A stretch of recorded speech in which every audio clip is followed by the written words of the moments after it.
नमस्कार.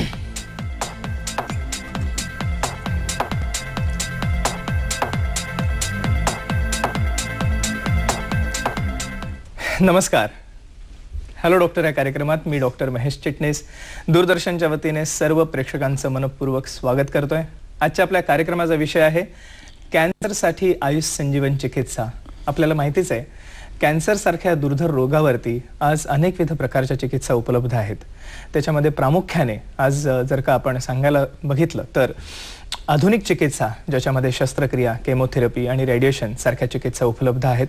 पण ह्या सर्व चिकित्सांच्या एकंदरीतच उपयुक्ततेबद्दल आज मोठं प्रश्नचिन्ह उभं राहिलेलं आहे, कारण ह्याचे असणारे साईड इफेक्ट्स.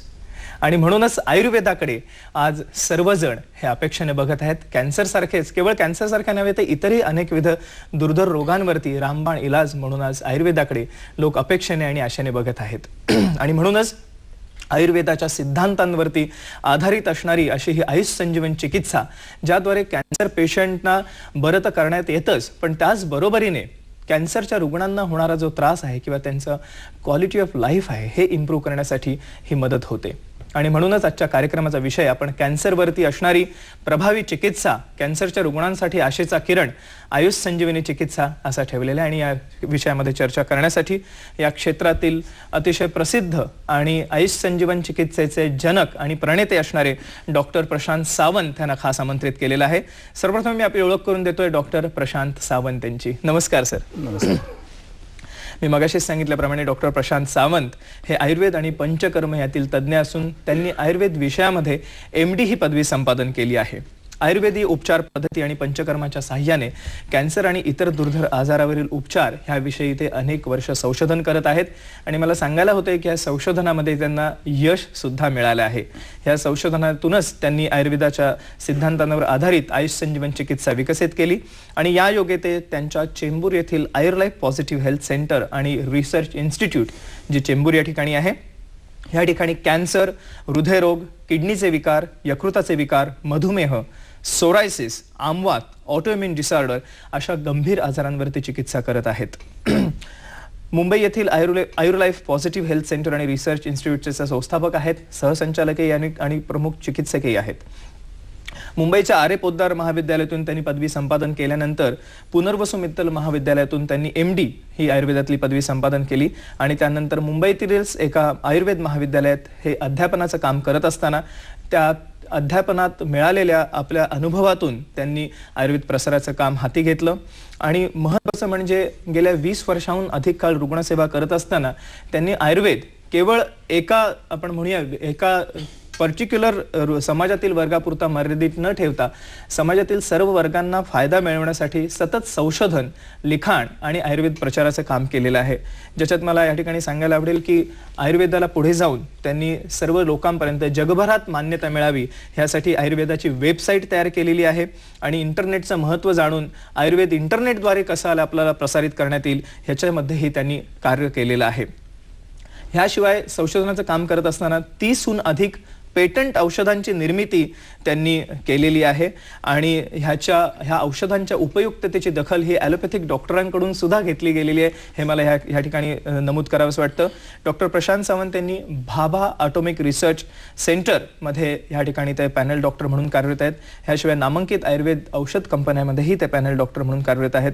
आणि टाइम्स ऑफ इंडिया, जे आपलं मला वाटतं भारतामधलं अतिशय महत्त्वाचं असं इंग्रजी वृत्तपत्र आहे, आणि ह्या वृत्तपत्रातून ह्याशिवाय मराठी वृत्तपत्र आणि मासिकांमधून त्यांनी अथक लिखाण केलेलं आहे. आणि अनेक राष्ट्रीय आणि आंतरराष्ट्रीय परिसंवादामध्येही त्यांनी ह्या कॅन्सर आणि त्यावरील जे विविध प्रकारचे उपचार आहेत ह्याविषयी त्यांनी सहभाग घेतलेला आहे. डॉक्टरांची ओळख करून दिल्यानंतर प्रेक्षकांसाठी नम्र निवेदन, प्रेक्षकांनी आपले प्रश्न विचारताना आपल्या टीव्हीचा आवाज कमी ठेवा, म्हणजे आपले प्रश्न आम्हाला नीट ऐकू येतील. त्याचप्रमाणे आपले प्रश्न हे नेहमी प्रेक्षकांना सांगतो, कमी वेळात नेमक्या शब्दात आणि विषयाला अनुसरूनच विचारा. मी पुन्हा एकदा प्रेक्षकांना विनंती करीन, आजच्या कार्यक्रमाचा जो विषय आहे तो आहे कॅन्सरवरती आयुष संजीवन चिकित्सा. आयुष संजीवनी चिकित्सेविषयीचे आपले प्रश्न आम्हाला विचारण्यासाठी जे फोन नंबर्स आहेत हे पुढील प्रमाणे आहेत. आणि आपले प्रश्न विचारताना मी पुन्हा एकदा जरूर विनंती करते सर्व प्रेक्षकांना की त्यांनी टीव्हीचा आवाज आपल्या कृपा करून कमी करा आणि आपल्या फोनवरती आपण लक्ष केंद्रित करा, म्हणजे आपले प्रश्न आम्हाला नीट ऐकू येतील आणि आमचं उत्तरही आपल्यापर्यंत नीट पोहोचू शकेल. तर जरूर टीव्हीचा आवाज कमी करून आम्हाला प्रश्न विचारा आणि हे प्रश्न विचारण्यासाठी जे फोन नंबर्स आहेत ते आपण आता स्क्रीनवरती बघू शकता. पुढील प्रमाणे आहेत 24908050 24908050 हा एक क्रमांक. अजून एक क्रमांक आहे 24988050 24988050. हे दोन्ही नंबर्स हे मुंबईतील प्रेक्षकांसाठी आहेत. मुंबई बाहेरून जेव्हा आपण आम्हाला फोन कराल तेव्हा STD कोड 022 किंवा 022 हा STD कोड लावून आपल्याला फोन करायचे आहेत. तर जरूर आम्हाला आजच्या कार्यक्रमात आपले प्रश्न विचारा. एक अतिशय महत्त्वाचा विषय आपण घेतलेला आहे कार्यक्रमामध्ये, कॅन्सरवरती आयुष संजीवन चिकित्सा. सर्वप्रथम पुन्हा एकदा आपण आपल्या डॉक्टरांचं आजच्या कार्यक्रमात स्वागत करूया. डॉक्टर प्रशांत सावंत, स्वागत हॅलो डॉक्टर परिवारातर्फे आणि आमच्या दूरदर्शनच्या सर्व प्रेक्षकांतर्फे. एक हा जो विषय आहे आयुष संजीवन चिकित्सा, मला वाटतं एक खरोखर कॅन्सरच्या रुग्णांसाठी एक आशेचा किरण आहे असं म्हणायला हरकत नाही. आयुष संजीवन चिकित्सेकडे जाण्याआधी थोडंसं आपण सुरुवातीला कॅन्सरविषयी बोलूया, म्हणजे आपल्याला आयुष संजीवन चिकित्सेची एकंदरीतच तत्व आणि सूत्र ह्यांच्याविषयी माहिती करून घेता येईल. कॅन्सर म्हणजे काय? सर्वप्रथम मी दूरदर्शनचे आभार मानतो की कॅन्सरसारख्या दुर्धर व्याधीवरती हा चर्चा आपण आयोजित केलेली आहे. कॅन्सर हा जगभरामध्ये अत्यंत गंभीर समजला जाणारा व्याधी आहे आणि हा नंबर 2 किलर समजला जातो. अत्यंत गंभीर असा व्याधी आहे. कॅन्सर म्हणजे आपल्या शरीरामध्ये ज्या कोशिका आहेत, आपलं शरीर हे अनेक पेशींपासून बनलेलं आहे. या पेशींची अनिर्बंध जेव्हा वाढ होते, इथे आपण स्लाईडवरती बघू शकतो, मी तुमच्यासाठी खास स्लाईड आणलेली आहे की शरीरातील कोशिकांची जेव्हा अनिर्बंध वाढ होते तेव्हा त्यालाच आपण कॅन्सर असे म्हणतो. आणि ह्या ज्या कोशिका आहेत, ह्या ज्या पेशी आहेत, या लसिका प्रवाहामार्फत किंवा रक्तप्रवाहामार्फत शरीराच्या इतर भागांमध्ये सुद्धा पसरतात आणि तेथे त्यांची वाढ होते आणि त्या पेशींचं किंवा त्या अवयवांचं कार्य देखील डिस्टर्ब होऊ शकतं. कॅन्सर हा एकच व्याधी नसून त्याचे आपण इथे बघूया की त्यांचे जवळजवळ 100 प्रकार सांगितले गेलेले आहेत. कॅन्सर ज्या पेशींमध्ये सुरू होतो किंवा ज्या अवयवामध्ये प्रथम सुरू होतो त्या पेशी किंवा त्या अवयवाच्या नावाने तो ओळखला जातो. उदाहरणार्थ फुफ्फुसांचा कॅन्सर किंवा स्तनांचा कॅन्सर किंवा गर्भाशयाचा कॅन्सर इत्यादी. येस, आपण ह्याच अनुषंगाने पुढची स्लाइड बघूया ज्याच्यामध्ये आपल्याला कॅन्सर किती नंबर 2 किलर डिसीज डॉक्टरांनी आपल्याला तर सांगितलंय, म्हणजे जगामध्ये मृत्युमुखी पडणारे जे रुग्ण आहेत त्याच्यामध्ये नंबर 2चं कारण हे कॅन्सर हे आहे किंवा कर्करोग हे आहे. सर, आकडेवारी काय सांगते? ही आकडेवारी आपण इथे बघूया की पुरुषांमध्ये आणि स्त्रियांमध्ये कॅन्सरचं प्रमाण इथे दाखवलेलं आहे. पुरुषांमध्ये प्रोस्टेटचा कॅन्सर हा 25% प्रमाणामध्ये, स्त्रियांमध्ये ब्रेस्टचा कॅन्सर किंवा स्तनांचा कॅन्सर हा 27% आहे. त्याच्यानंतर लंग्स किंवा फुफ्फुसांचा कॅन्सर आणि स्त्रियांमध्ये आणि पुरुषांमध्ये समप्रमाणात आढळतो. नंतर कोलोन किंवा रेक्टमचा कॅन्सर, आंतराचा कॅन्सर, युरिनरी ब्लॅडर किंवा मूत्राशयाचा कॅन्सर, त्वचेचा कॅन्सर, रक्ताचे जे कण आहेत त्यांचा कॅन्सर, या वृक्काचा कॅन्सर, नंतर मुखाचा कॅन्सर, पँक्रियासचा कॅन्सर इत्यादी अनेक कॅन्सरचे आपण रुग्ण बघू शकतो. त्याचा पर्सेंटेज इथे दिलेला आहे. पुढच्या ह्याच्यामध्ये आपण बघू शकतो की ह्याच्यामध्ये जवळजवळ लंग आणि म्हणजे फुफ्फुसांच्या कॅन्सरमुळे स्त्री आणि पुरुष या दोघांचा समप्रमाणामध्ये डेथ रेशो हा दिसून येतो आणि इतर कॅन्सरचं सुद्धा आकडेवारी आपण त्या ठिकाणी बघितली की म्हणजे प्रामुख्याने हे जे कॅन्सरने मृत्युमुखी पडणारे जे रुग्ण आहेत त्यातले अधिक रुग्ण हे फुफ्फुसांच्या कॅन्सरमुळे जास्तीत जास्त मृत्युमुखी पडतात. पण ह्याच्या व्यतिरिक्तही इतर कॅन्सर्स ज्याच्याबद्दल डॉक्टरांनी आपल्याला आता सांगितलं हे अतिशय भयावह अशा प्रकारचा रोग आहे किंवा अतिशय दुर्धर अशा प्रकारचा रोग आहे असं म्हणायला हरकत नाही. साधारण काय प्रकार किंवा कसं आपण त्याच्यामध्ये विभागणी करता कॅन्सरमध्ये? कॅन्सरचे प्रकार आपण मगाशीच बघितलं की अवयवांच्या नुसार पडतात. त्याशिवाय सुद्धा इथे कॅन्सर म्हणजे त्वचा किंवा कॅर्सिनोमा म्हणजे त्वचा किंवा आंतरअवयवांना जे आच्छादित करणाऱ्या पेशी असतात, एपिथेलियल सेल, त्यांच्या कॅन्सरला कॅर्सिनोमा असं म्हणतात. अस्थि, कुर्चा, मेद, मांसपेशी, रक्तवाहिन्या किंवा कनेक्टिव्ह टिश्यू ह्यांच्यामध्ये जो कॅन्सर होतो त्याला सार्कोमा म्हणतात. रक्तकण बनवणाऱ्या ज्या पेशी असतात किंवा बोन मॅरो असतो त्यांच्यामध्ये होणाऱ्या कॅन्सरला आपण ल्युकेमिया असं म्हणतो.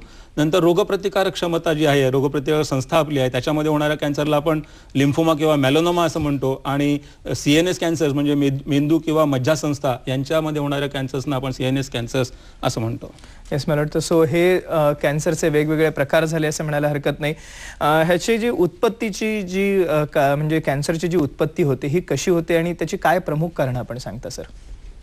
मगाशी सांगितल्याप्रमाणे आपलं जे शरीर आहे ते एकाच पेशीचं बनलेलं नसून, अमिबासारखं एकाच पेशीचं बनलेलं नसून अनेक पेशींपासून, अनेक सेल्सपासून हे शरीर बनलेलं आहे. ह्या ज्या पेशी आहेत, ह्या ज्या सेल्स आहेत, ह्यांचं शरीरामधलं जे सतत उत्पत्ती होत असते, त्यांचं जे काम झालं की त्या आपोआप नष्ट देखील होतात आणि हे अत्यंत सुनियंत्रित पद्धतीने आणि सुनियोजित पद्धतीने होत असतं. कोणत्याही कारणामुळे जर त्यामध्ये बिघाड झाला तर ही त्यांच्यावरचं जे नियंत्रण आहे ते सुटून त्या अनिर्बंध अशा वाढू शकतात. या स्लाइडमध्ये आपण असं बघूया की सर्व प्रकारचे कॅन्सर जे आहेत ते शरीराच्या मूलभूत घटक म्हणजे कोशिकेमध्ये सुरू होतात.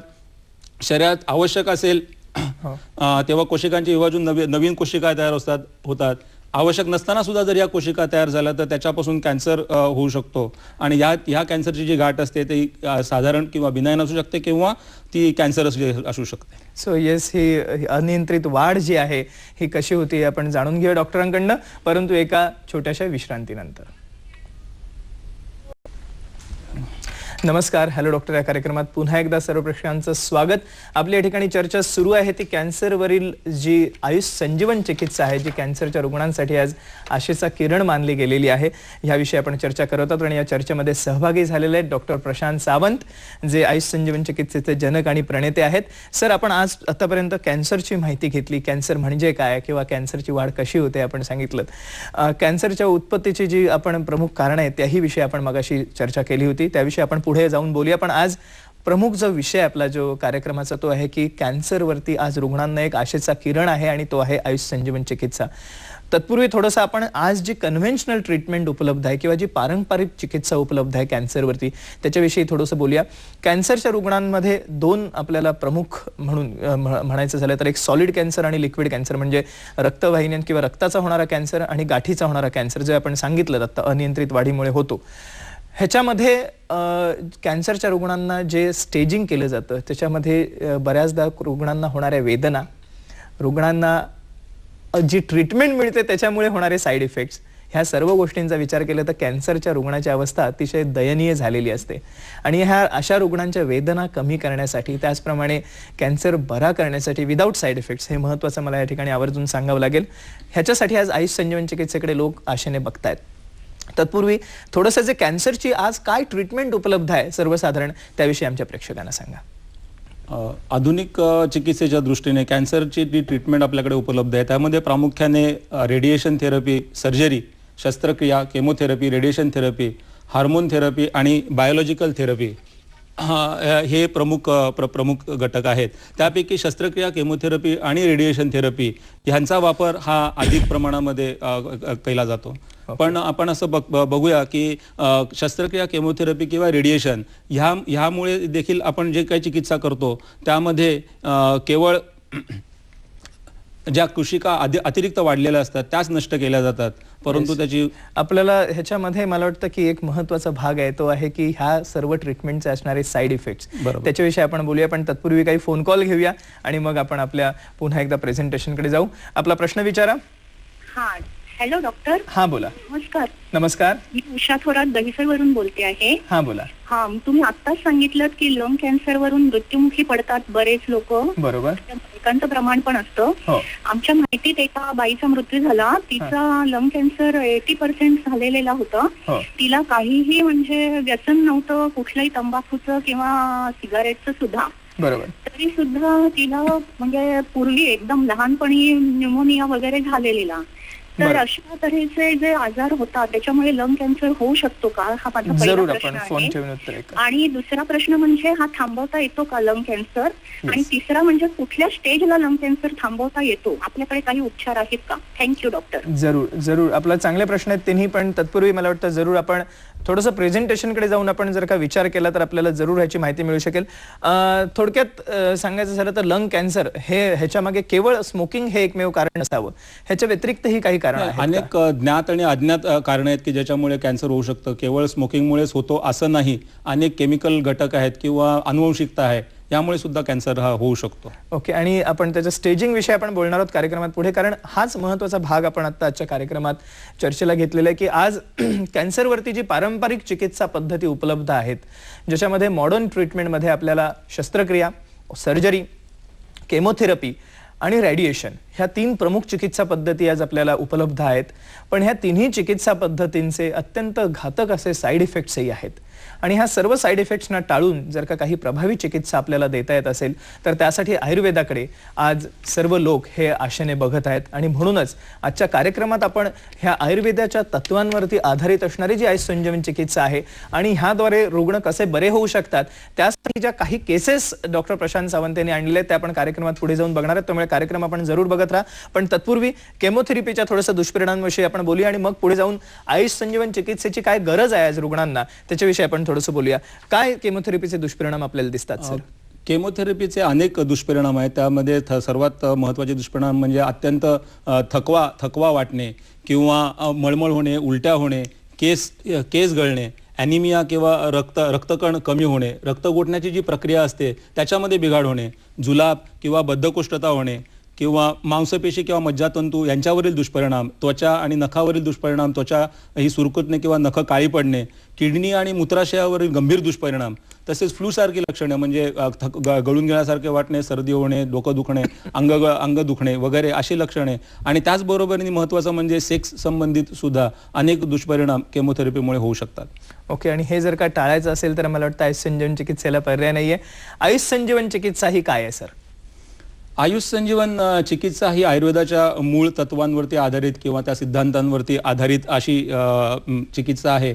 या चिकित्सेमध्ये आपण रुग्ण आणि रोग यांचा विशिष्ट प्रकारे अभ्यास करून आयुर्वेदामध्ये जे पंचकर्म, रसौषधी आणि इतर जी मौलिक औषधं आहेत ह्यांचा वापर करून आपण चिकित्सा करतो. ही आयुष संजीवनी चिकित्सा कॅन्सरबरोबर इतरही अनेक गंभीर आजारांमध्ये उपयोगी पडते. ह्याचं सर्वात महत्त्वाचं जे हे आहे उपयुक्तता आहे की ह्याची कोणत्याही प्रकारचे दुष्परिणाम नाहीत आणि त्याबरोबरच ही इतर तुलनेने जी आता आधुनिक चिकित्सा उपलब्ध आहे त्याच्यापेक्षा तुलनेने कमी खर्चिक अशी ही चिकित्सा आहे. मला वाटतं हे दोन्ही महत्त्वाचे फायदे आहेत की एकतरी चिकित्सा अत्यंत प्रभावी आहे आणि दुसरी सगळ्यात महत्त्वाची गोष्ट कुठलेही दुष्परिणाम किंवा कुठलेही साईड इफेक्ट्स या ट्रीटमेंटमध्ये होत नाहीत. आणि तिसरी महत्त्वाची गोष्ट मला वाटतं सर्वच लोकांसाठी मला वाटतं ही महत्त्वाची आहे की खर्च, कारण आज केमोथेरपीच्या सायकल्सचा खर्च हा लाखाच्या घरात पोहोचलेला आहे. तर ह्या औषधांना कुठलेही साईड इफेक्ट्स नाहीत आणि सगळ्यात महत्त्वाचं म्हणजे अत्यंत कमी खर्चात ही औषधं आज उपलब्ध आहेत आणि त्या औषधांविषयी आपण प्रामुख्याने आज बोलणार आहोत कार्यक्रमात पुढे जाऊन. पण तत्पूर्वी चिकित्सेविषयी थोडंसं आपण आधी जाणून घेऊया. सर काय सांगता येईल कंपॅरिझनमध्ये आपल्याला काय सांगता येईल की आधुनिक चिकित्सा आणि आयुष संजीवनी चिकित्साचे काम हे नक्की कसं होतं सेल्सवरती हे ही स्लाइड दर्शवते.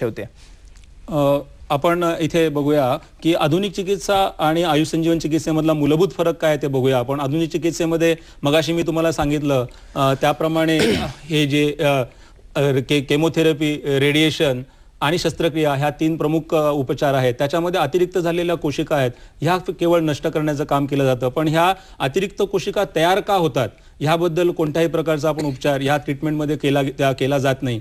त्याच्यावर जर आपण कम्पेअर केलं तर आयुष संजीवनी चिकित्सेमध्ये आपण हे अतिरिक्त कोशिका नष्ट करण्यासाठी देखील औषधं वापरतो आणि ह्या कोशिका ज्या विभाजित होतात, अनियंत्रितपणे विभाजित होतात, ते विभाजन वरती कंट्रोल करण्यासाठी, त्याच्यावरती नियंत्रण ठेवण्यासाठी देखील औषधी उपलब्ध आहेत. आणि त्याच्यानंतर जेव्हा हा कॅन्सर आटोक्यात येतो तेव्हा तो पुन्हा होऊ नये म्हणून देखील त्याच्यामध्ये चिकित्सा उपलब्ध आहे, ज्याला आपण अपुनर्भव चिकित्सा किंवा रसायन चिकित्सा असं आयुर्वेदामध्ये संबोधलं जातं. तर ह्या तिन्ही प्रकारे ह्या त्रिशूळाने आपण जर उपचार केले तर मला वाटतं कॅन्सरवरती परिपूर्ण उपचार होऊ शकतात असा हा सिद्धांत आहे. येस, मला वाटतं परिपूर्ण उपचार कॅन्सरवरती होऊ शकतात ज्याच्यामध्ये ह्या त्रिशूळाचा वापर करून आपण कॅन्सर नष्ट करू शकतो.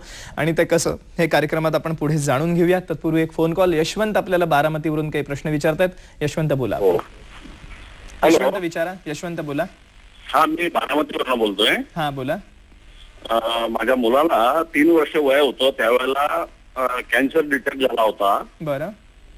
आता त्याचं वय 27 वर्ष आहे. बरं. सेकंड स्टेजला होता. संपूर्ण ट्रीटमेंट घेतली आणि तो रिकव्हर झालेला आहे. कुठल्याही प्रकारचे त्याला आता काहीही प्रॉब्लेम नाहीये. बरोबर.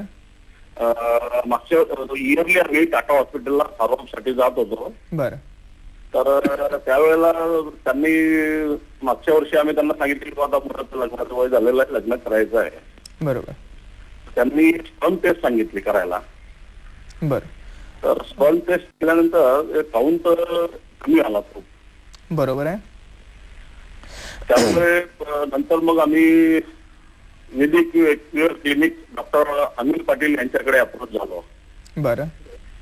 तर त्यांचं असं ओपिनियन पडलंय की जर हा हेरिडिटरी प्रॉब्लेम नसेल, जर का केमोथेरपीने हा प्रॉब्लेम आलेला असेल तर आम्ही क्युअर करू शकू. जर हेरिडिटरी असेल तर आम्ही करू शकणार नाही. तर याच्याबद्दल आपलं ओपिनियन काय, याबद्दल मला मार्गदर्शन करावं. जरूर. आज अत्यंत प्रभावी चिकित्सा उपलब्ध आहेत अशा प्रकारच्या याच्यासाठी. जे साईड इफेक्ट आपण बद्दल बोललो होतो त्याच प्रकारे हा जर का किमोचा साईड इफेक्ट, जरूर आपण फोन ठेवून उत्तर आहे का आपल्याला. आणि निदान काय झालं होतं त्यांचं जरा एकदा नमूद करा पुन्हा एकदा. निदान त्यांचा हॉजकिन्स. ठीक आहे, जरूर आपण फोन. ठीक आहे, फार पूर्वी झालेला आहे. ठीक आहे, आपला प्रश्न कळला. जरूर फोन ठेवून उत्तर आहे का सर. काय सांगता येईल सर, काय मार्गदर्शन करता येईल त्यांना आपल्याला. त्यांनी सांगितल्याप्रमाणे स्पर्म काउंट कमी, निश्चितच काही उपचार करून स्पर्म काउंट आयुर्वेदिक उपचारांनी वाढू शकतो आणि प्रजनन क्षमता त्यांच्यामध्ये नक्कीच एस्टॅब्लिश करता येऊ शकते आयुर्वेदिक उपचारांनी. त्यामुळे जरूर आपण हे उपचार घेऊ शकता. पण अर्थातच हे कसे उपचार केले जातात मला माहिती आहे सर्वच प्रेक्षकांना उत्सुकता असेल की आपण आता उपचारांबद्दल बोलतो एवढा आणि या उपचारांनी फायदाही होतो हे आपण बघितलंय. त्याच्या संदर्भात आपण काही केसेसही बघणार आहोत. पण हा नक्की उपचार कसा केला जातो त्याविषयी आपण आता जाणून घेणार आहोत कार्यक्रमात पुढे, पण एका छोट्याशा विश्रांतीनंतर.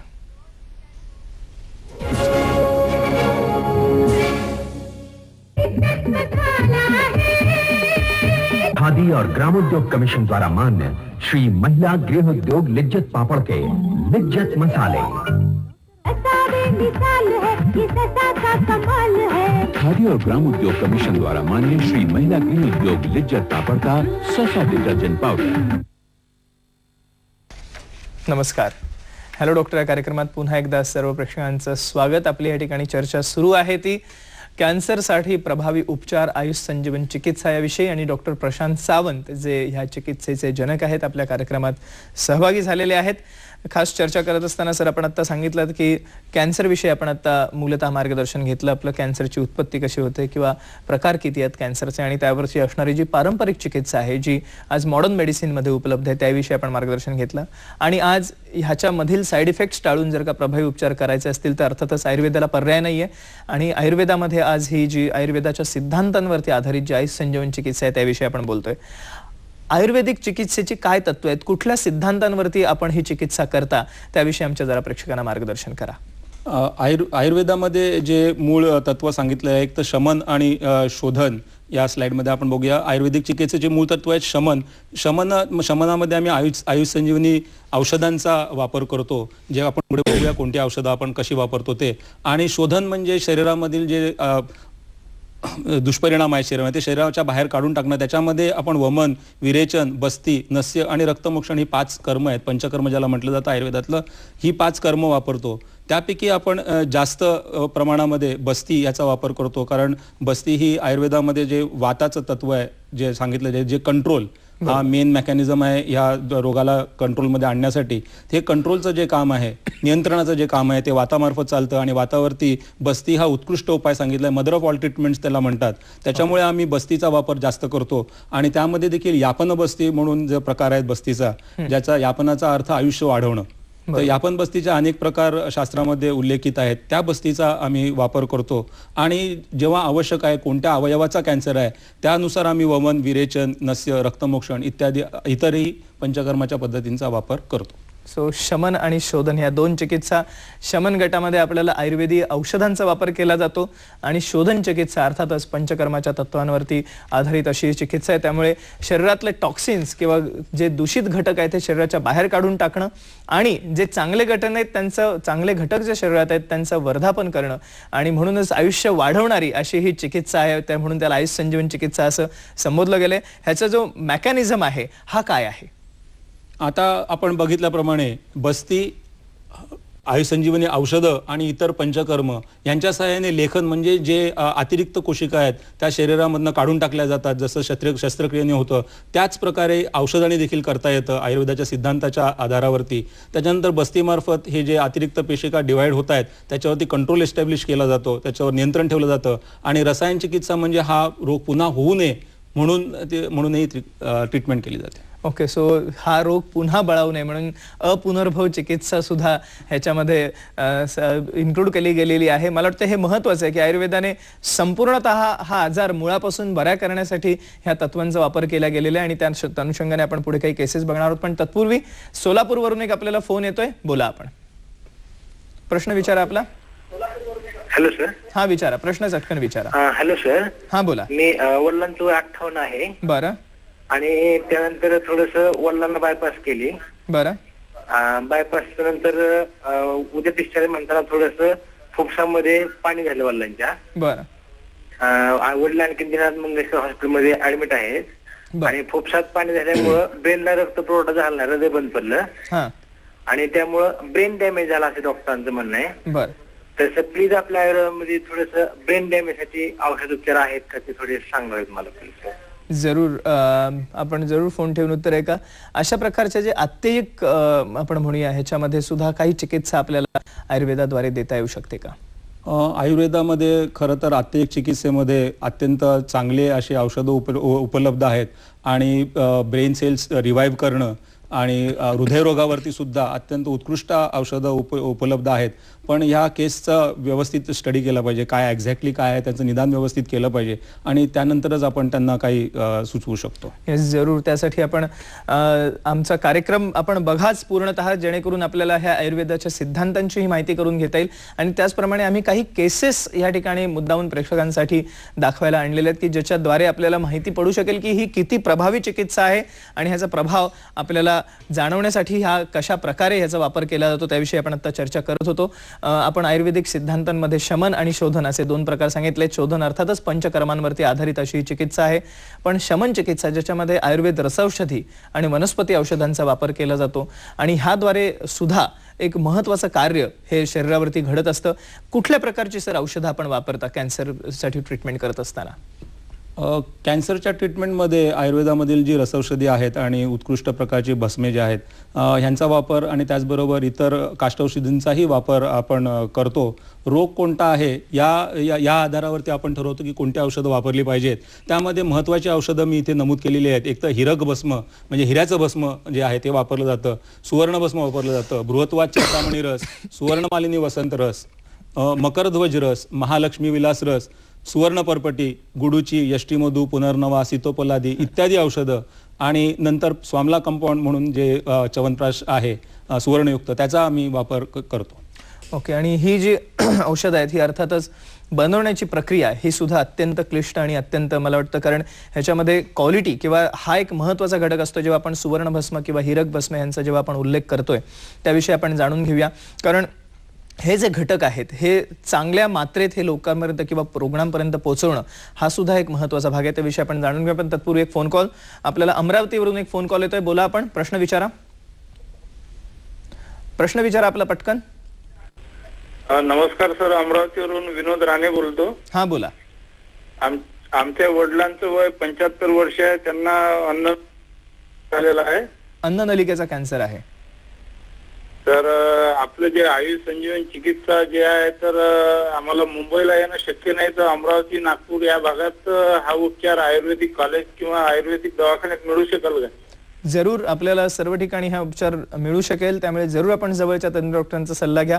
पण तत्पूर्वी डॉक्टर प्रशांत सावंत यांचं मत आपण जाणून घेऊया. काय सर त्यांना मार्गदर्शन करता येईल आपल्याला? त्यांच्या वडिलांचं वय 75 वर्ष आहे आणि अन्ननलिकेचा कॅन्सर आहे. त्यांना आयुर्वेदाच्या तत्वांवर आधारित या प्रकारची यापनबस्ती आणि औषधी यांचा निश्चितच त्यांचा जो त्रास आहे तो कमी करण्यामध्ये निश्चितच उपयोग होईल आणि क्वालिटी ऑफ लाईफ जे आपण म्हणतो ते त्यांचं निश्चितच सुधारू शकेल. येस, मला वाटतं ही एक अतिशय महत्त्वाची गोष्ट आहे. सर, आज आयुर्वेदीय जी आपण औषधं वापरता ज्याच्यात रसौषधी आणि भस्मांचा वापर केला जातो, अर्थातच ह्याच्यामध्ये क्वालिटी चांगली ठेवण्यासाठी ही औषधं बनवणं चांगल्या रीतीने हे अत्यंत आवश्यक असतं. आणि मला वाटतं धूतपापेश्वर सारखे हे जे आहेत आपण जे बनवली जातात ही औषधं ह्यांच्या मार्फत ही अतिशय चांगल्या क्वालिटी किंवा त्याचे जे निकष आहेत, जे मला वाटतं की क्वालिटीचे जे निकष आहेत हे तपासून किंवा आयुर्वेदिक शास्त्रोक्त पद्धतीने जर काही बनवलेली औषधं असतील तर ह्यांचा परिणाम हा अत्यंत चांगला आपल्याला दिसून येतो. ह्याच्याबद्दल सर आपल्याला विशेष करून काय सांगता येईल? आयुर्वेदामध्ये जी भस्म वापरली जातात त्याच्याबद्दल बरेचसे गैरसमज लोकांमध्ये आहेत किंवा ते मुद्दाम पसरवले गेलेले आहेत असं मला वाटतं. शास्त्रोक्त पद्धत तुम्ही म्हटल्याप्रमाणे शास्त्रोक्त पद्धतीने बनवलेली जी भस्म आहेत ती अत्यंत सुरक्षित आहेत, याबद्दल वादच नाही. आणि त्याचा शरीरावरती अत्यंत चांगला उपयोग होऊ शकतो. शास्त्रस्थ पद्धतीने बनवलेली भस्म कितीही काळ वापरली गेली तरीसुद्धा त्यांचा कोणताही दुष्परिणाम होत नाही. रोग, रुग्ण, मात्रा इत्यादीचा जर योग्य विचार करून वापरला तर ही भस्म अमृताप्रमाणेच काम करतात असा माझा स्वतःचा अनुभव आहे.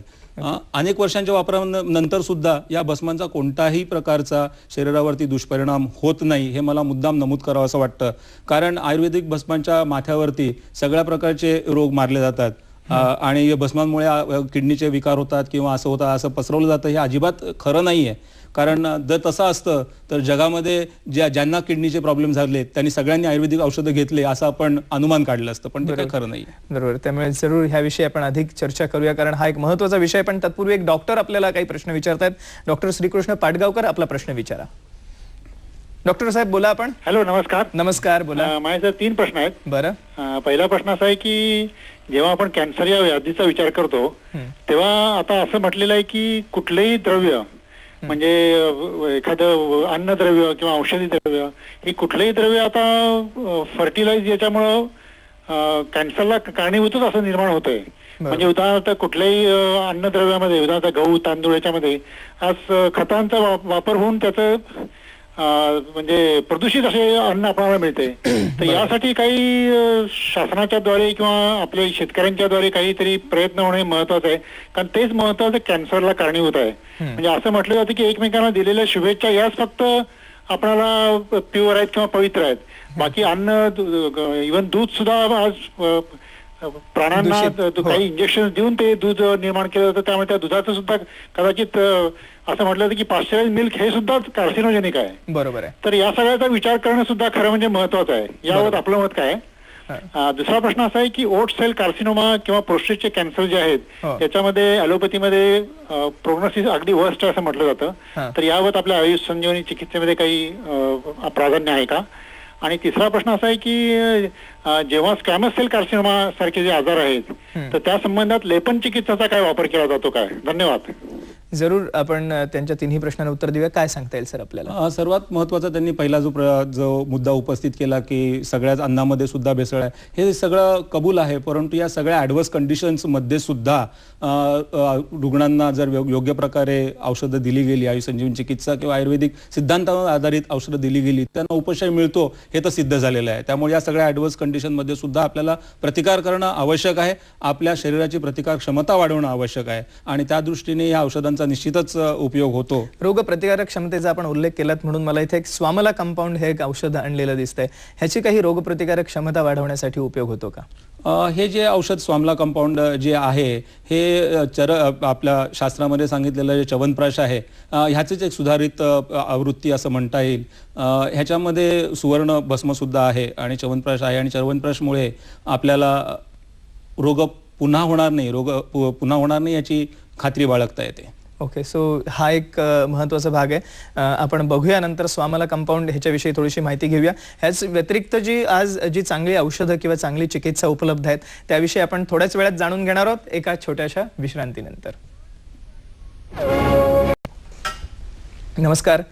हॅलो डॉक्टर या कार्यक्रमात पुन्हा एकदा सर्व प्रेक्षकांचं स्वागत. आपली या ठिकाणी चर्चा सुरू आहे ती कॅन्सरवरील प्रभावी उपचार आयुष संजीवन चिकित्सा याविषयी. आणि आयुष संजीवन चिकित्सेचे जे जनक आणि प्रणेते आहेत डॉक्टर प्रशांत सावंत, त्यांना खास आपण आपल्या कार्यक्रमात आमंत्रित केले आहे चर्चा करण्यासाठी. सर, आपण आता जाणून घेतलीत की वेगवेगळ्या प्रकारची आज औषधं आज उपलब्ध आहेत आणि आयुर्वेदिक सिद्धांतांवरती औषधं असणारी ही उपलब्ध आहेत, ज्याच्यामध्ये भस्म आहेत, वेगवेगळी रसौषधी आहेत. आणि आज मी आवर्जून सर्वांना सांगू इच्छितो की आज ही सर्व औषधं ही मॉडर्न टेक्नॉलॉजीने बनवली जाणारी औषधं आहेत. त्यामुळे आपण जेव्हा भस्माचा विचार करतो किंवा इतर ज्या औषधांचा विचार करतो तेव्हा आपल्या डोळ्यासमोर जडी बुटी किंवा पुढे येत असतील. पण मला आवर्जून या ठिकाणी दाखवायला आवडेल की आज ही औषधं ही टॅबलेट फॉर्ममध्ये सुद्धा उपलब्ध आहेत. ही अशा रीतीने आपल्याला गोळ्या ह्या उपलब्ध मिळू शकतात. आपण बघू शकता की ह्या ज्या गोळ्यांच्या स्वरूपात ही आज औषधं आपल्याला मिळू शकतात. त्याचप्रमाणे हे जे वेगवेगळ्या प्रकारची जी आज रसाौषधांच्या बरोबरीने वनस्पती औषध आहेत, ज्याच्यामध्ये च्यवनप्रकाशासारखं जे औषध आहे हे आज ह्या बॉटल फॉर्ममध्ये आपल्याला मिळू शकतं. स्वामला कंपाऊंड सारखं हे जे औषध आहे हेही आपण जरूर वापर करू शकता आपली रोगप्रतिकारक क्षमता वाढवण्यासाठी. आणि ह्या सर्व औषधांचा वापर आज सहज सोपा झालेला आहे रुग्णांसाठी. पूर्वीसारखे आपण म्हणूया की पेशंट्सच्या कॉम्प्लायन्सच्या दृष्टिकोनातून आज ही औषधं मिळणं आणि उपलब्ध असणं, जसं आपल्याला अमरावतीमधून फोन आला होता, तर अमरावती सारख्या ठिकाणी सुद्धा आज ही औषधं उपलब्ध होऊ शकतात.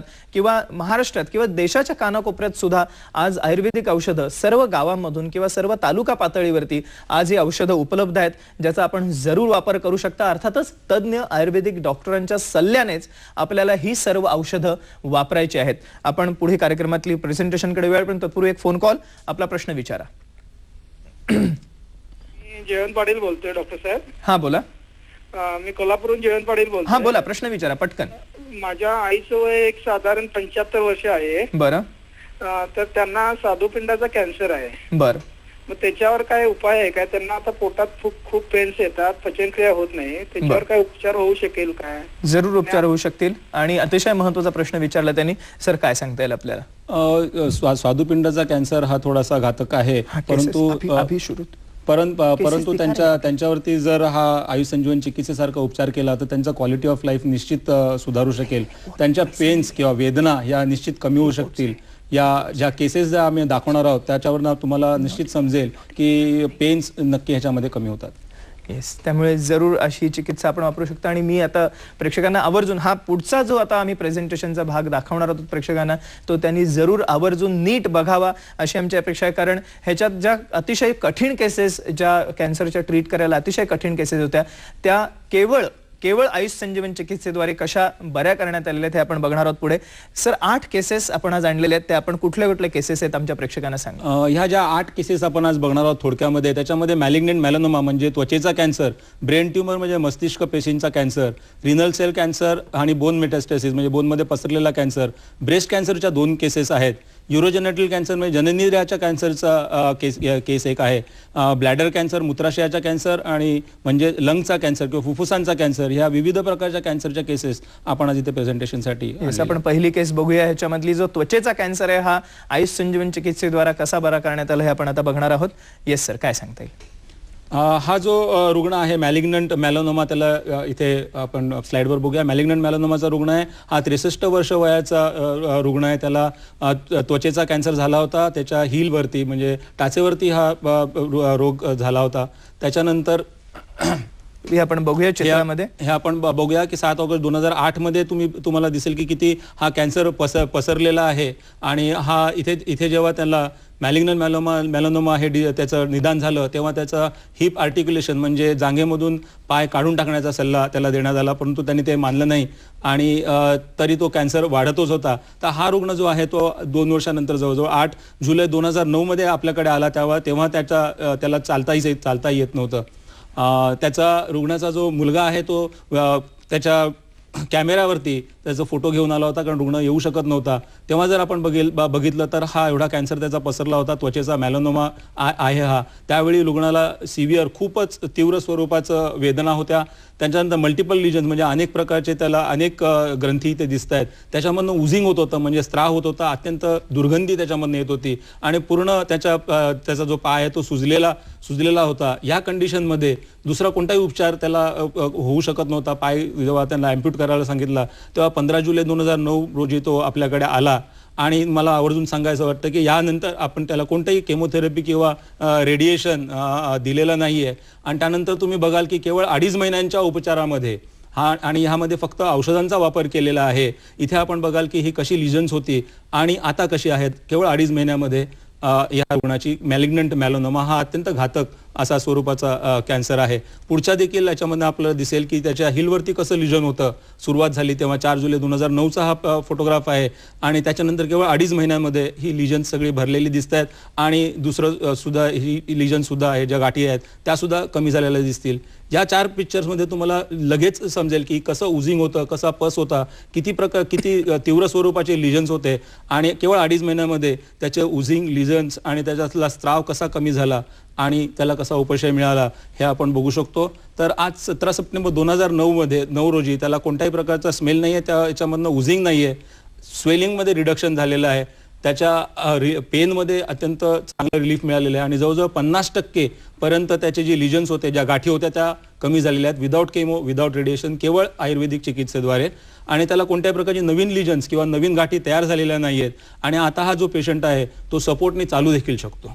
मला वाटतं हे खरोखर आश्चर्यकारक अशी घटना म्हणायला लागेल की ज्या रुग्णाचा पाय काढून टाकण्याचा सल्ला दिला गेला होता, अॅम्प्युटेशनचा सल्ला दिला गेला होता, केवळ 2.5 महिन्याच्या आयुर्वेद चिकित्सेमध्ये तो रुग्ण स्वतःच्या पायावरती उभा राहू शकलाय. मला वाटतं ही खरोखर एक आश्चर्यकारक घटना आहे आणि आश्चर्यकारक हे आमच्यासाठी आहे, पण ही शास्त्रोक्त पद्धतीने जर का आपण आयुर्वेद चिकित्सा केली तर मला वाटतं सर्वच वैद्यांसाठी हे सहज साध्य आहे. त्यामुळे मला वाटतं एक आदर्श नमुना सर्व आयुर्वेदीय रुग्णांसाठी किंवा रुग्णांसाठी तर आहेतच, पण एक वैद्यांसाठी सुद्धा हे एक दाखला आहे की जरूर ह्या सर्व आयुर्वेदिक वैद्यांनी अशा प्रकारे ट्रीटमेंट करून मला वाटतं जर का फॉलोअप ठेवला तर त्यांनाही चिकित्सेमध्ये असंच यश मिळू शकतं.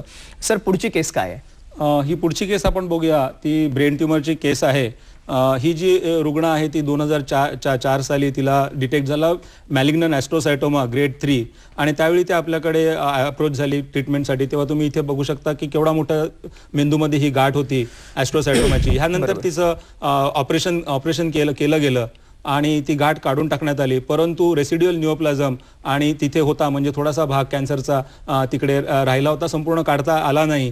त्यानंतर या रुग्णासाठी केमोथेरपी आणि रेडिएशन करावं असं ठरवलं, परंतु ह्या रुग्ण अत्यंत अशक्त होती आणि त्याच्यामुळे ते कॅन्सल करण्यात आलं. त्याला केमोथेरपी आणि रेडिएशन करू नये असं तिने ठरवलं आणि तेव्हा ती आपल्याकडे आली. आणि आपण इथे स्लाइडवरती बघूया 2004 साली ती आपल्याकडे आली. 2 महिन्यानंतर सर्जरीच्या आली, तेव्हा तिला आपण आयुसंजीवनी चिकित्सा सुरू केली. त्याच्यामध्ये यापन बस्तीचा उपक्रम, नस्य, कारण मेंदूचा विकार होता म्हणून नस्य तिला दिलं आणि आयुसंजीवनी औषधं दिली. तेव्हा कोणत्याही प्रकारचं केमोथेरपी किंवा रेडिएशन ह्याचा ह्या तारखेनंतर आपण वापर केलेला नाही आहे. सुरुवात केली त्यांनी पण तिला जमलं नाही, ते अत्यंत कॉम्प्लिकेशन्स निर्माण झाली आणि त्याच्यामुळे ती आपल्याकडे आली. तर आपण आयुसंजीवनी चिकित्सेनंतरचा इथे फॉलोअप बघूया की 2 महिन्यानंतर आयुसंजीवनी चिकित्सा सुरू केल्यानंतर 2 महिन्यानंतरचा हा सिटी स्कॅन तुम्हाला दिसेल की इथे कुठेही हिला मागच्या सिटी स्कॅनमध्ये जसं होता तिथे कुठेही दिसत नाही. There is regression in defined hypotency. म्हणजे पूर्ण जो ट्युमर होता तो नाहीसा झालेला आहे आणि पूर्ण नॉर्मल सिटी स्कॅन त्या स्त्रीचा आलेला आहे. केवळ ह्या चिकित्सेनंतर मला जरूर हे नमूद करावंसं वाटेल. आणि इथे आपण बघूया आयुसंजीवन ट्रीटमेंट नंतर जो आहे 8 महिन्यानंतर देखील बघितलं तेव्हा कोणत्याही प्रकारचा तिला रेसिड्युअल ट्युमर आढळला नाही. त्याच्यानंतर रेग्युलर फॉलोअप आपण करत राहिलो. 16 महिन्यानंतर सुद्धा कोणताही केमोथेरपी रेडिएशन यावेळी चालू नाहीये, केवळ आयुसंजीवन चिकित्सा. 16 महिन्यानंतर सुद्धा कोणताही प्रकारचा एव्हिडन्स नाहीये ब्रेन ट्युमरचा तिच्यामध्ये.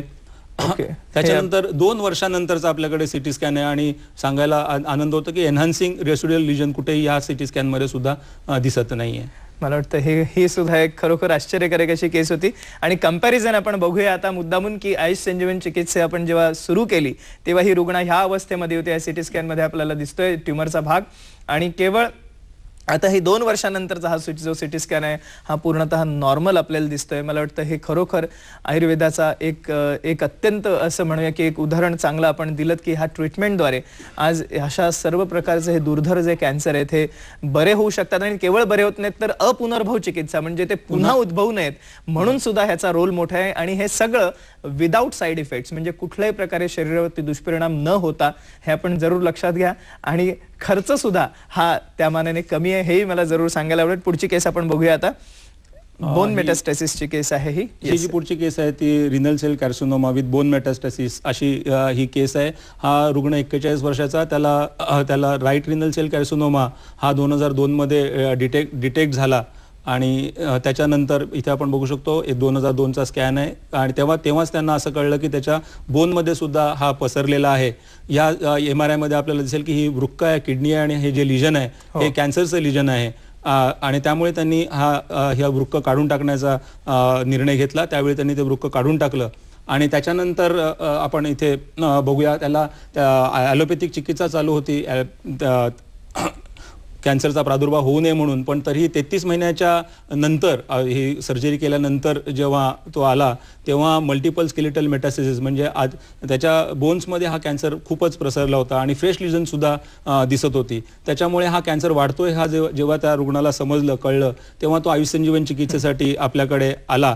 या स्टेजला 26/11/2004 रोजी तो आपल्याकडे आला आयुष संजीवनी चिकित्सेसाठी. त्यावेळी त्याला सिव्हिअर पेन होतं बॅकमध्ये म्हणजे पाठीमध्ये सिव्हिअर पेन होतं, त्याच्यानंतर राईट फ्लँक आणि याच्यामध्ये खूप पेन होतं आणि त्यांचं बॉडी मुवमेंट सुद्धा अत्यंत पेनफुल अशा होत्या जेव्हा तो आपल्याकडे आला तेव्हा. त्यानंतर चिकित्सा सुरू केली गेली. काय चिकित्सा केली गेली हे आपण बघतोय. आयुष संजीवन चिकित्सा. Yes sir. आयुष संजीवन चिकित्सा 33 महिन्यानंतर त्याचा डायग्नोसिस झाल्यानंतर सुरू केली. यापन बस्ती आणि आयुष संजीवनी मेडिसिन ही आपण सुरू केली. त्यावेळी कोणत्याही प्रकारचं केमोथेरपी किंवा रेडिएशन त्या रुग्णाला दिलं नाही. याच्यानंतर काय कोणत्याही प्रकारची औषधं त्याची ॲलोपॅथिक चालू नव्हती आणि मला सांगायला असा आनंद होतो की 7 महिन्याच्या केवळ ट्रीटमेंटमध्ये म्हणजे जो कॅन्सर 3 वर्ष सतत ट्रीटमेंट घेऊन सुद्धा बोनमध्ये पसरत होता तो केवळ 7 महिन्याच्या आयुर्वेदिक ट्रीटमेंटमुळे आयुष संजीवनी ट्रीटमेंटमुळे हा बिलकुल नो एव्हिडन्स ऑफ स्केलेटल मेटासिस म्हणजे पूर्ण जे त्याच्या बोन्समध्ये जो कॅन्सर पसरला होता तो बिलकुल त्याचा नामोनिशाण पण राहिलेलं नाहीये. मला वाटतं हे खरोखर एक अतिशय ही सुद्धा एक मला वाटतं अतिशय दुर्धर आणि मला वाटतं ट्रीट करायला अतिशय कठीण अशी केस होती. आपल्याला माहिती आहे की लास्ट स्टेजलाच कॅन्सरच्या बोन मेटास्टेसिस म्हणजे हा जो आजार आहे हा आपल्या हाडांमध्ये पसरतो, पण इतक्या ॲडव्हान्स स्टेजचा कॅन्सर सुद्धा आज पूर्णपणे बरा होऊ शकतो ह्या चिकित्सेनंतर सिद्ध झालेला आहे. आणि हा विषय आपण अधिक जाणून घेऊया पण एका छोट्याशा विश्रांतीनंतर. एक केस. नमस्कार. Hello doctor. या कार्यक्रमात मी पुन्हा एकदा सर्व प्रेक्षकांचं स्वागत करतोय. आयुर्वेदिक जी चिकित्सा आयुष संजीवन चिकित्सा कॅन्सरच्या रुग्णांसाठी एक आशेचा किरण आहे त्याविषयी आपण चर्चा करत आहोत डॉक्टर प्रशांत सावंत यांच्याबरोबर. आपण अनेकविध आतापर्यंत केसेस बघितल्या. एक ब्रेस्ट कॅन्सरची सर इंटरेस्टिंग केस आहे ती पण आमच्या सर्व प्रेक्षकांना सांगा. काय सांगता येईल सर? ही ब्रेस्ट कॅन्सरची जी केस आहे ही रुग्णास 68 वर्ष वयाची 17/4/2006 रोजी तिला कॅन्सर डिटेक्ट झाला आणि त्याला infiltrating ductal cell carcinoma grade 3 असं निदान झालं. आणि ही रुग्ण जी आहे हिला केमोथेरपी किंवा रेडिएशन किंवा कोणत्याही प्रकारची सर्जरी करायची नव्हती म्हणून ती डायरेक्टली आपल्याकडे आली आणि त्यावेळी तिला कोणत्याही प्रकारची केमोथेरपी किंवा रेडिएशन दिली गेली नाही. आयुष संजीवनी चिकित्सा सुरू केली आणि त्याच्यानंतर तुम्हाला दिसेल की हा पहिला स्कॅन आहे मॅमोग्राफी आहे की ज्याच्यामध्ये कॅल्सिफिकेशन होतं म्हणजे प्रादुर्भाव होता आणि 1 वर्षानंतर केलेला हा जो मॅमोग्राम आहे त्याच्यामध्ये नो सिग्निफिकंट ॲबनॉर्मॅलिटी असं निदान झालंय आणि ही रुग्ण आज देखील व्यवस्थित आहे. तिला कोणत्याही प्रकारचा प्रादुर्भाव झालेला नाही कॅन्सरचा. मला वाटतं ही एक महत्त्वाची गोष्ट आणि ब्रेस्ट कॅन्सरवरनं मी जरूर आमच्या सर्व प्रेक्षकांना एक ह्या ठिकाणी निवेदन करू इच्छितो. 25 ऑक्टोबर हा वर्ल्ड ब्रेस्ट कॅन्सर डे म्हणून साजरा करण्यात येतो आणि त्या निमित्ताने त्याच्या आधीच्या एक आठवडाभर ह्या सर्व रुग्णांसाठी केवळ ब्रेस्ट कॅन्सरच्या नव्हे तर इतरही कॅन्सरच्या रुग्णांसाठी फ्री कन्सल्टेशनसाठी कॅम्प आयोजित करण्यात आलेले आहे आणि त्यासाठीचे जे रजिस्ट्रेशनसाठी जे नंबर्स आहेत ते मी आता सर्व प्रेक्षकांना देऊ इच्छितो. सगळे प्रेक्षक पेन आणि पेपर घेऊन बसलेले असतीलच मला वाटतं. त्यामुळे जरूर आयुर्वेदिक दृष्टिकोनातून जे निदान केलं जातं कॅन्सरचं आणि त्यावरची जी पुढची ट्रीटमेंट आहे त्यासाठी जे फ्री कन्सल्टेशन जे करण्यात येणार आहे त्याच्या रजिस्ट्रेशनसाठीचा जो हेल्पलाईन नंबर आहे तो पुढील प्रमाणे आहे. सगळ्या प्रेक्षकांनी तो नीट टिपून घ्या. मी सर्व प्रेक्षकांना विनंती करतो नंबर पुढील प्रमाणे आहे तो नीट टिपून घ्या. 25212390 म्हणजेच 25212390 अर्थातच हा मुंबईतील प्रेक्षकांसाठी आहे. मुंबई बाहेरून जेव्हा आपण आम्हाला संपर्क करणार आहात तेव्हा आपल्याला माहिती आहे की आपल्याला मुंबईचा जो STD कोड आहे तो आपल्याला ह्या फोन नंबरच्या मागे लावायला लागतो आणि तो मुंबईचा STD कोड आहे 022 किंवा 022 हा STD कोड लावून जरूर आपण ह्या ठिकाणी संपर्क करू शकता. सर ब्रेस्ट कॅन्सर विषयी आपण आता आम्हाला सांगितलं. ब्रेस्ट कॅन्सरची अजून काही आपण केस दाखवणार आहात का? हो ही केस मी मुद्दाम इथे आणलेली आहे ब्रेस्ट कॅन्सरची. ही जी रुग्ण आहे 43 वर्षाची रुग्ण आहे इथे आपण स्लाइडवर बघूया. तिला ऑक्टोबर 2007 रोजी ब्रेस्ट कॅन्सर डिटेक्ट झाला. सर्जरी केली तिची आणि इम्युनोहिस्टोपॅथॉलॉजिकली तिला इन्फिल्ट्रेटिंग डक्ट सेल कार्सिनोमा जो आहे हा घातक कार्सिनोमा डिटेक्ट झाला. त्याच्यानंतर तिने केमोथेरपी केली. आतापर्यंत तिच्या 12 केमोथेरपीच्या सायकल झाल्या. रेडिएशन 2 झाले परंतु त्यामध्ये तिला सिव्हिअर साईड इफेक्ट्स म्हणजे नॉशिया वॉमिटिंग ॲसिडिटी ॲनोरेक्झिया म्हणजे भूक न लागणं ह्या सगळ्या सिव्हिअर साईड इफेक्ट्स तिला दिसू लागल्या आणि सिग्निफिकंट इम्प्रूव्हमेंट किंवा तिच्या कंडिशनमध्ये जास्त लक्षणीय वाढ न झाल्यामुळे ती आपल्याकडे आली आणि तेव्हा तिला 6 जुलै 2009 मध्ये रोजी आयुष संजीवनी चिकित्सा सुरू केली. चिकित्सा सुरू केल्यानंतर आपल्याला दिसेल की 19 दिवसानंतर जेव्हा तिने पेट स्कॅन केला तेव्हा marginal reduction of metabolic activity in skeletal lesions हा असं निदान झालं. आणि त्याच्यानंतर आता 42 दिवसानंतर जेव्हा तिने हे केलेलं आहे तेव्हा मेटाबॉलिकली ॲक्टिव्ह न्यू लिजन्स कुठेही दिसले नाहीत आणि स्टेटस को म्हणजे जो पूर्वी वाढणारा कॅन्सर होता तो स्टेटस को म्हणजे तसाच राहिल्याचा दिसून येतं केवळ 42 दिवसांच्या ट्रीटमेंट नंतर. आणि दुसरं म्हणजे ह्या दरम्यानच्या ज्या 5 केमोथेरपीच्या सायकल्स झाल्या त्यावेळी तिला कोणत्याही प्रकारचा दुष्परिणाम झालेले नाहीत. त्याचं जे पेन होतं ते सगळं सुद्धा मला वाटतं म्हणजे ह्याचा केवळ म्हणजे कॅन्सर बरा करण्यासाठी आपण तो वापर करतोच पण क्वालिटी ऑफ लाईफ जे आहे पेशंटचं ते सुद्धा चांगलं करण्यासाठी ह्याचा वापर केला जातो. सर ही जी आपण औषधं बनवता अर्थातच ह्याची क्वालिटी सुद्धा तेवढीच जपणं हे अत्यंत आवश्यक असतं की ह्याची कारण तर हे तुम्ही कसं साध्य करता कोणाच्या साह्याने साध्य करता? ही जी औषधं आहेत ती काही बेसिक जी औषधं आहेत ती आम्ही स्वतः बनवतो आणि काही दूध पापेश्वर सारखी जी औषधी बनवणारी कंपनी आहेत त्यांच्याकडनं आम्ही सुवर्णभस्म किंवा हिरकभस्म या प्रकारची जी औषधं आहेत ती त्यांच्याकडनं आम्ही उपलब्ध करून सो ह्या औषधांची क्वालिटी किंवा ह्यांची जी आपण म्हणूया प्रत आहे ही जपणं अत्यंत आवश्यक आहे. जरूर लक्षात ठेवा.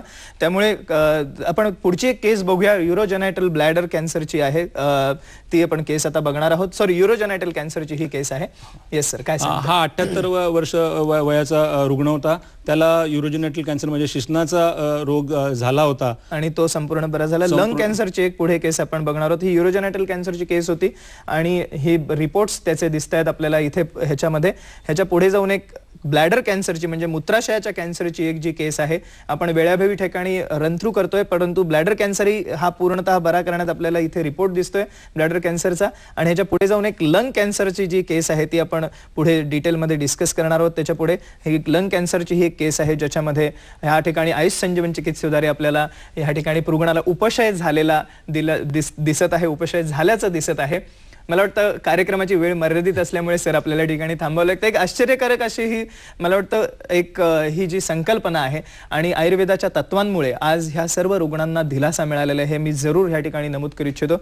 आमचा आजचा कार्यक्रम तुम्हाला कसा वाटला ते तुम्हाला पत्ररूपाने जरूर कळवा. पुढील पत्त्यावरती संपर्कासाठी पत्ता आहे निर्माती हॅलो डॉक्टर दूरदर्शन केंद्र वरळी मुंबई 400030. आजचा कार्यक्रम यशस्वी केल्याबद्दल सर्व प्रेक्षकांचे आभार. पण सगळ्यात महत्त्वाचं डॉक्टर प्रशांत सावंत आमच्या कार्यक्रमात उपस्थित राहिल्यात आणि एक अमूल्य मार्गदर्शन केलेत आणि ह्या संपूर्ण कॅन्सरच नव्हे तर इतरही जे दुर्धर रोग आहेत हृदयविकार किंवा यकृत विकार अशा सर्व विकारांवरती आज आयुर्वेदिक चिकित्सा ही प्रभावी ठरू शकते हे आमच्या सर्व प्रेक्षकांना आज समजलं. त्याबद्दल मनपूर्वक आभार आणि धन्यवाद. धन्यवाद.